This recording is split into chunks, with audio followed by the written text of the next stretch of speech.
Hey guys, today I have two knives to share with you. I'll be doing an unboxing and I genuinely have no idea what's in this box. I don't even know if it's a knife, so this video might get deleted. My unboxing knife for the day is this badass custom fixed blade by a kid named JBlades or Jeriel. He's on Instagram, go check him out. Kid's only 17, he's made like 50 knives. This is great. So we're gonna check this out at the end of the video, kind of go over all the ins and outs and what makes this knife awesome, especially for a 17-year-old kid.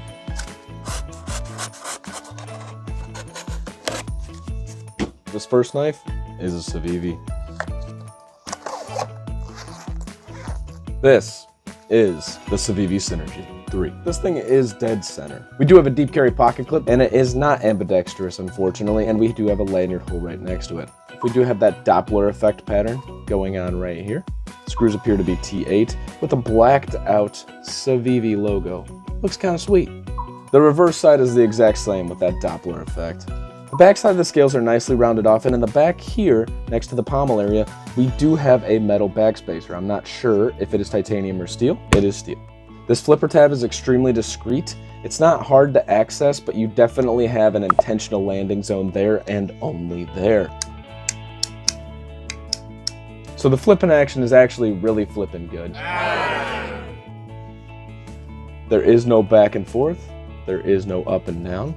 So one thing to note here is that this side, on the show side, is all G10, while the other side does have a deeply recessed liner. So they're taking a lot of weight out by leaving this liner out from this side. No D10 lash.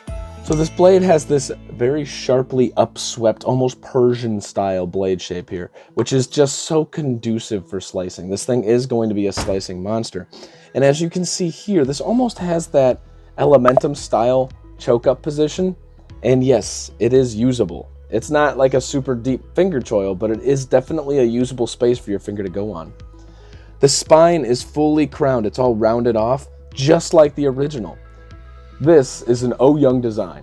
Obviously, he designed the original Synergy, which wasn't the one made by we. There was one way back in the day that was made. The Civivi Synergy has Nitro V blade steel. I think they replicated the Synergy very, very well with this model. I was kind of worried I wasn't interested, but now I am. Now they got my attention, and I'm gonna go on record and say this is my favorite Civivi in a long time at first impression. This thing is a refreshing taste from what Civivi doesn't normally do. They need to do more stuff like this, because what it'll do is it'll amplify and change up their designs, and it won't make them as boring. This is also the sharpest Civivi I've received in quite some time. I'm really liking this Synergy. I mean it when I say this is one of the first Civivis that I'm actually really excited about. The next knife that we're going to check out is a Kubey. She's damn near perfectly centered. It does have an ambidextrous pocket clip with a punched out lanyard hole right at the pommel. This is the thick knife. We got some thick G10 with some thick stainless steel liners going on down the whole length of the blade. The 322 clearly has multiple methods of deployment using the opening hole and or the flipper tab. There is no D10 lash. This is the Kubey logo. This does have a T8 and what I believe is to be a T8 or a T10, and these are definitely T6 screws. So the action on this Kubey is actually really, really nice. There is no back and forth. There is no up and down. The lockup's coming in at around 30 to 40%. D2 blade steel. Ergonomically, this feels pretty good. It is a very large handle and it's taking up a lot of space in my hand. I don't know if I like that or I don't yet. It's going to take some use to get to know it. This choke up point definitely exists, but I'm not quite sure if it's actually functional. It's a little bit too small. Once again, over time I'll get to know this and I'll let you guys know. Where your thumb lands right here, it's actually really comfortable. It's kind of an abrupt, swept area right there, but your thumb lands perfectly there and it does feel good. 322's getting an easy day with the card here. It's not that thin newspaper.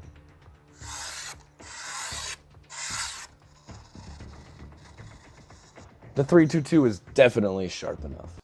The Kubey interests me. I'm on the fence. I'm not sure if I'm gonna like it or not. So here's that custom knife that I talked about from JBlades. I underestimated the ability of O1 to rust a little bit, so I need to do a better job of cleaning this up. EDCI, here we come. He does this really cool scratch pattern forward, and it looks like it's, I don't know the process yet. I mean, I could start to try and guess, but there's a tumble finish, there's an etched edge, and then there's a scratch pattern forward, and it looks really sick. Here's this logo. This is gonna sound stupid, but I kind of want to talk about that logo for a second. A lowercase j, before you have any experience, you have a tendency to try and overdo things. I know this kid's gonna be good because just look at his logo. It is so simple. Keep that. People will know the lowercase j as you, and it's such a common thing to see. You're gonna be all over the place, dude. We have this unique sharpening choil cut into here, kind of like, it's as if like you took a paper punch and punched that out. I don't know if it needs to be that large, but it definitely gives you a lot of sharpening before you start creating that smile. This handle is a beefy one. This is a multi-layer G10. And it's contoured, but it's almost mountainous the way it comes up. Those lines, yes, it feels kind of smooth, but it's also how it feels. In hand, I can tell you guys this feels phenomenal. This kid has nailed the ergonomics of this down pretty damn well. We do have 2 sets of jimping, right here and right here, which I really like because if you want to go here, you're good. If you want to do what I talked about earlier, you're good here, and it hits both here and here. There is a lanyard hole right here, just in case you want one. This is obviously a pinned construction, and a full and exposed tang. This isn't a review, this is just a show and tell of what this kid can do. Go check him out at JBlades at Instagram.com.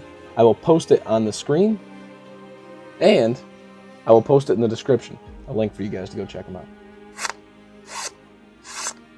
This fixed blade is really, really cool. I'm so excited to have this, and this is easily my favorite fixed blade in my collection. Thank you, Jay. If you guys like this unboxing, make sure you click the link at the end of this video for more.